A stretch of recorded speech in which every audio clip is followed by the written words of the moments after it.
بسم اللہ الرحمن الرحیم نحمدہ ونصلی ونسلم علی حبیبہ الکریم الامین العزیز الرؤوف الرحیم وبعد۔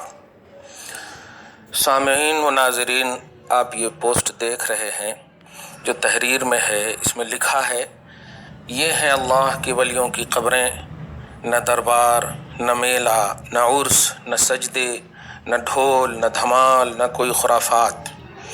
کیا صحابہ سے بڑا ولی ہے کوئی آج؟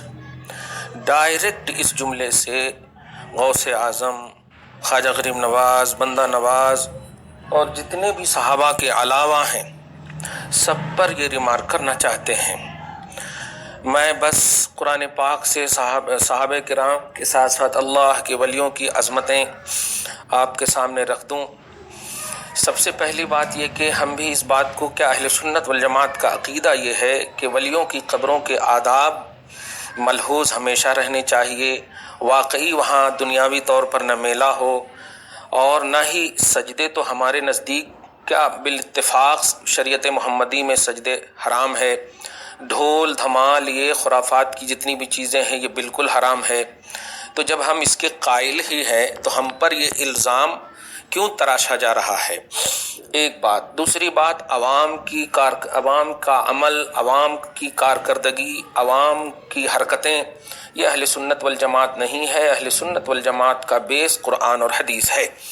چنانچہ آپ سب سے پہلے تو قرآن کی یہ آیت کریمہ آپ سنیے۔ اللہ سبحانہ فرماتا ہے الا ان اولیاء اللہ لا خوف علیہم ولا هم یحزنون، سن لو بے شک اللہ کے ولیوں پر نہ کچھ خوف ہے نہ کچھ غم۔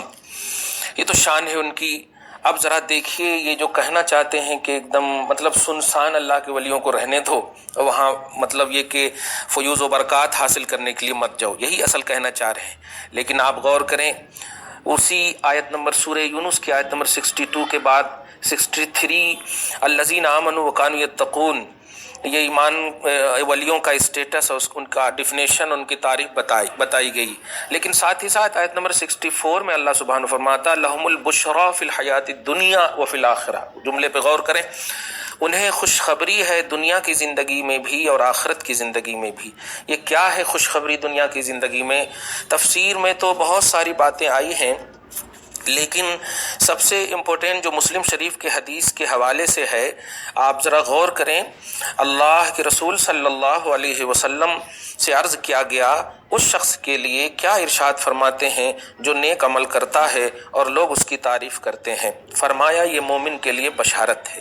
لوگ اس کی تعریف کرتے ہیں، لوگ انہیں سنسان چھوڑ نہیں دیتے ہیں۔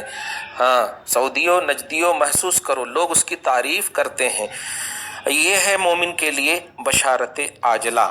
فرمایا یہ مومن کے لیے یعنی اللہ کے ولی کے لیے بشارت عاجلہ ہے۔ خیر، ایک اور حدیث پاک صحیح مسلم کی آپ دیکھیں، بخاری میں بھی یہ حدیث ہے، حدیث نمبر 6040 میں، اور مسلم میں ہے 6705 میں۔ اللہ کے رسول صلی اللہ علیہ وسلم فرماتے ہیں اذا احب اللہ عبدا امر جبرائیل، جب اللہ پاک کسی بندے کو محبوب بنا لیتا ہے یعنی ولی بنا لیتا ہے تو جبریل کو یہ حکم دیتا ہے کہ تم محبت کرو، اور آسمان والوں کو بھی حکم دیتا ہے کہ وہ بھی محبت کریں۔ ثم یوضع له القبول فی الارض، پھر ان کے لیے زمین میں مقبولیت رکھ دیا جاتا ہے، مقبولیت رکھ دی جاتی ہے، مطلب لوگ ان سے محبت کرتے ہیں۔ اس کی تائید آپ دیکھیں قرآن پاک کی ایک اور آیت کریمہ جو پارہ نمبر 16 کی سورہ مریم کی آیت ہے۔ اللہ سبحانہ فرماتا ان الذین آمنوا وعملوا الصالحات سیجعل لهم الرحمن ودا، آیت نمبر 96 سورہ مریم پارہ نمبر 16 میں۔ بے شک وہ جو ایمان لائے اور اچھے کام کیے، مراد یہاں پر ولی ہیں، یہ آج چلتے پھرتے لوگ نہیں ہیں، اچھے کام کیے، ان قریب ان کے لیے رحمان محبت کر دے گا۔ کیا مطلب محبت کر دے گا؟ یعنی محبوب بنائے گا اور اپنے بندوں کے دل میں ان کی محبت ڈال دے گا۔ اب بندوں کی محبت ڈال دے گا۔ بخاری و مسلم کے حدیث سے بھی ہم نے بتا دیا کہ جبرائیل سے فرماتا ہے کہ فلانا میرا محبوب ہے، جبرائیل اس سے محبت کرنے لگتے ہیں۔ پھر جب حضرت جبرائیل آسمانوں میں ندا کرتے ہیں کہ اللہ تعالیٰ فلاں کو محبوب رکھتا ہے، سب اس کو محبوب رکھیں، تو آسمان والے اس کو محبوب رکھتے ہیں، پھر زمین میں اس کی مقبولیت عام کر دی جاتی ہے۔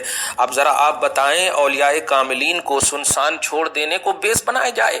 یہ نجدی اور سعودی حکومت جو ظلم و جبریت اور بربریت کی بنیاد پر وہاں صحابہ کرام کو سنسان چھوڑ دیے ہیں، تو کیا سمجھ رہے ہیں آپ کہ یہی اللہ کے محبوب بندے اور اللہ کے ولیوں کے کا اسٹیٹس ہے؟ نہیں، ان کا ذکر ہونا چاہیے، ان کی یاد ہونی چاہیے۔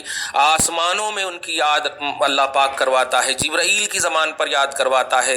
پورے روئے زمین پر تم مجھے وہاں، مطلب اہل سنت کو وہاں بھیڑ لگانے یا وہاں اجتماعی طور پر رہنے سے مجبور کر سکتے ہو، لیکن دل سے نہیں نکال سکتے۔ خیر، اللہ کے ولیوں کی جو قبروں کے حوالے سے جو یہ پوسٹ کیا گیا ہے اور جو گستاخی کی گئی ہے، اہل سنت والجماعت خصوصاً باخبر رہیں، اور تمام مسلمانوں سے عموماً گزارش ہے کہ اس قسم کے جو کلپس ہیں، چاہے پرنٹ میڈیا کے طور پر ہو یا اس قسم کی جو پوسٹ ہوں، اس قسم کو آگے نہ بڑھائیں۔ یہ صحابہ کی بہت بڑی توہین ہے۔ اور وہ اللہ جو آسمان و زمین میں جن کا ذکر کرتا ہو، فرماتا ہو اور چاہتا ہو کہ جبرائیل ذکر کریں، وہ اللہ جو زمین میں جن کی مقبولیت کو عام کر دیا ہو، ایسوں کو کیسے ہم چھوڑ سکتے ہیں؟ لہٰذا ولیوں کی بارگاہوں میں ادب و احترام کا نذرانہ عرس پاک کی شکل میں اور تعظیم و احترامات کا پورا لحاظ کر کے جو کیے جاتے ہیں، یہ ان کا حق ہے اور اللہ تبارک تعالیٰ کی مرضی بھی ہے۔ اللہ تعالیٰ ہم سب کو سچائی پر عمل کرنے کی توفیق نصیب فرمائے اور اس قسم کے خرافات سے محفوظ فرمائے۔